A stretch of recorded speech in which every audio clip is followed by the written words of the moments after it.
Direktorat Reserse Kriminal Umum Polda Sumsel membongkar praktik judi online berkedok warnet yang berlokasi di lorong Sungai Aur, Kelurahan 10 Ulu, Kecamatan Seberang Ulu 1, Palembang, Selasa malam kemarin. 6 orang yang tengah bermain judi online termasuk pemilik warnet diamankan dan ditetapkan sebagai tersangka. Menurut Direskrimum Polda Sumsel, praktek judi online di warnet ini sudah beroperasi selama 3 tahun.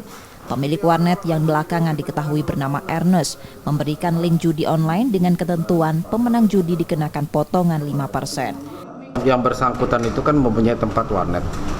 Nah, dia membuat akun yang bisa untuk kirim uang hasil dari para pemain ini untuk mengirim ke rekening penampungannya judi online tersebut.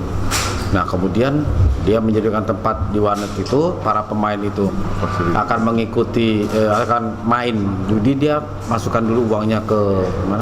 Rekeningnya si pemilik tempat, tersangka utama ini. Kemudian dia bermain. Nah, pada saat dia bermain kemudian dia menang, itu nanti masuk ke rekeningnya bersangkutan. Rekening itu lagi. Setelah itu dia memotong sebanyak 5% itu. Baru dia kasihkan uangnya ke para pemain. Untuk proses hukumnya, tersangka ditahan di tahanan Polda Sumsel dan terancam hukuman 10 tahun penjara. Reski Oktora, Muklas Diferensial, Kompas TV, Palembang, Sumatera Selatan.